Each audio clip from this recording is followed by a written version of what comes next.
Good morning. আজি ৰাতিপুৱাটো মোৰ আৰম্ভ হৈছে এটা সুন্দৰ গাঁৱলীয়া পৰিৱেশৰ মাজত।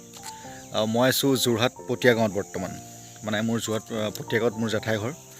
আৰু আজি এটা ফেমিলি গেট টুগেডাৰ আছে। মই কালি আহিলোঁ, তো ৰাতিপুৱা শুই উঠিলোঁ। এতিয়া খুব ভাল লাগিছে, মানে ইমান ধুনীয়া গাঁৱলীয়া পৰিৱেশৰ মাজত থাকি ভাবিলোঁ অলপ এটা ভিডিঅ' বনাওঁ। বহুত দিন ভিডিঅ' বনোৱা নাই, তো আজি মানে বেলেগ নবনাওঁ, আজি অলপ কথাই পাতিম আপোনালোকৰ লগত।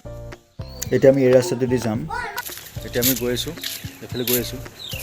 এয়া ইৰফান আছে আৰু এইফালে কোন আছে চাই লোৱা। হাই কৰি দিয়ে তোমালোকো। তো ইহঁতে ফুৰিবলৈ যায় বোলে। কিন্তু এটা কথা ঠিক দিয়ে, মানে আপুনি যিমানেই টাউনত থাকক বা যিমান ডাঙৰ ডাঙৰ চহৰত থাকক, মানে কিন্তু ৰাতিপুৱা যিটো গাঁৱৰ পৰিৱেশ, মানে তাৰ নিচিনা ধুনীয়া, মানে তাৰ নিচিনা মজা কেতিয়াও নালাগে। মানে ইমান ভাল লাগে ন ৰাতিপুৱা গাঁৱৰ পৰিৱেশত। আচলতে মানে বহুত দিন মই জেঠাই ঘৰলৈ অহাই নাছিলোঁ, অলপ ব্যস্ত আছিলোঁ, কামৰ পৰা ছুটি পোৱা নাছিলোঁ। আজি যিহেতু দেওবাৰ হয়, তো সেইকাৰণে ভাবিলোঁ যাওঁ। আৰু এই দেওবাৰ বুলি কওঁতে এটা কথা মনত পৰিলে, মানে আজিকালি যেন সপ্তাহটো এটা বিশেষ দিন হৈ পৰিছে দেওবাৰটো, এই ছানডে'টো। মানে প্ৰতিজন ব্যস্ত মানুহৰ কাৰণে এই মানে দেওবাৰহে সকলোখিনি কৰিবলগীয়া হয়। কাৰোবাৰ মিতিৰ কুটুমৰ ঘৰলৈ গ'লেও দেওবাৰ, কোনোবা বোলে আলহী আহিব গৈছে বোলে দেওবাৰে আহিবা। মানে এটা দিনতে এটা বাৰতে মানে গোটেই জীৱনটো মানে সামৰিবলগীয়া হৈছে বৰ্তমান সময়ত দেই।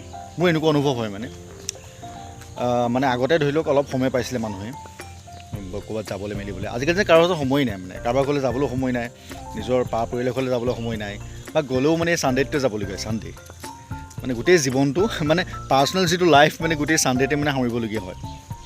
এই ছানডে'টোৰ কাৰণে থৈ দিয়া হয়, মানে সকলো কাৰণে নহয়, মানে যিসকলে কোম্পানীত চাকৰি কৰে বা কিবা বেলেগ ছেক্টৰত জব কৰে বা কাৰোবাৰ লগত কিবা ফাৰ্মত কাম কৰে, সেই মানুহখিনিৰ কাৰণে এই ছানডে'টোতে গোটেইখিনি কাম কৰিবলগীয়া হয়। এটা কথা আপোনালোকে মন কৰিছেনে বাৰু, বৰ্তমান পৃথিৱীখন ইমান ইজি হৈ গৈছে। মানে আমাৰ মোবাইলটোতে আমি গোটেই পৃথিৱীৰ খবৰ পাওঁ, নহয় জানো? কাৰোবাক কিবা এটা ক'বলগীয়া হ'লেও আমি ফোন এটা কৰি কৈ দিব পাৰোঁ। ইমান ইজি হৈ গৈছে, তাৰপিছতো আমাৰ হাতত সময় কিয় কমি আহিছে?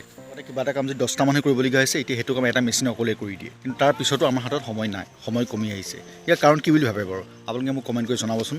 তো আজি ভিডিঅ'টো বেছি দীঘল নকৰোঁ মই। তো ভিডিঅ'টো চাই কেনেকুৱা পালে কমেণ্ট কৰি জনাব, আৰু চেনেলটোত যদি কোনোবা নতুনকৈ আহিছে তেন্তে প্লিজ ছাবস্ক্ৰাইব কৰি যাব। Thank U.